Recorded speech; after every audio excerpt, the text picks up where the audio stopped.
Hi, my name is Rebecca Thompson. I'm going to be doing slides 8 through 13 on acupuncture. Slide 8 talks about studies that were done on acupuncture. The first study was to how acupuncture could reduce symptoms of lymphedema after breast cancer. And the second study was testing whether or not NSAIDs and acupuncture together were more effective than just acupuncture or NSAIDs by themselves. The conclusion of the first study was that lymphedema, which is swelling in the affected tissue, is a persistent symptom experienced by women recovering from breast cancer. The study suggested that acupuncture could stabilize symptoms. There were no safety concerns noted, and further research was needed. The second study, 3 groups were tested using acupuncture NSAIDs for neck pain. NSAIDs are things like ibuprofen. And the second group was acupuncture alone, and the third group was just NSAIDs alone. All 3 groups experienced reduced pain, but the amount of pain reduced was not lesser or greater between the 3 groups. The findings contradict that of other studies which claim acupuncture and NSAIDs together reduce neck pain more than the 2 separately. Found a couple of manufacturers for acupuncture needles. Sarin manufactures acupuncture needles, and their website claims that they make painless acupuncture needles and have been doing so since 1978.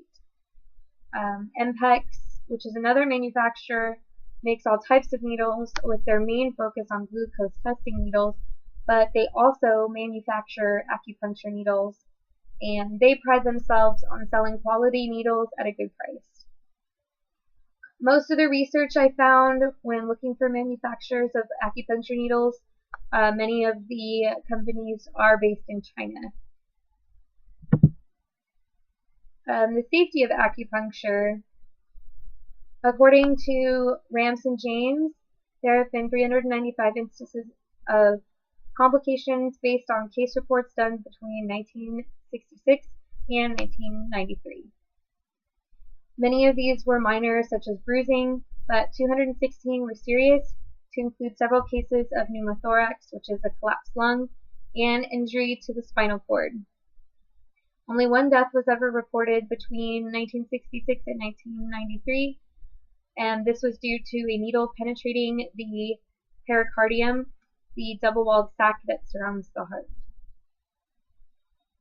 According to the National Center of Biotechnology Information, these complications are rare, but the benefit is also rare as well. So, in other words, it really is yet to be determined if acupuncture is actually an effective treatment for pain. The benefits of acupuncture. When performed correctly, it is safe. There are very few side effects. It can be a very effective combination treatment. It can be effective in controlling some types of pain. It could be considered for patients who do not respond well to pain medications. And it is also a useful alternative for patients who do not want to take pain medications. Some of the risks of acupuncture. It is dangerous if the patient has a bleeding disorder. It is dangerous if the patient is also taking blood thinners.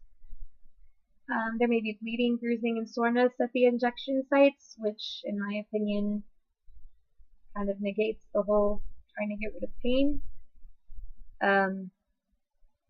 The needle may break and damage an internal organ, which, as I stated before, is very rare. Unsterilized needles may infect the patient, and when inserted deeply into the chest or upper back, there is a risk of a collapsed lung, which, as before stated, is also very rare. Thank you very much. My group members will be finishing off this presentation, and I hope this has been an informative presentation on acupuncture.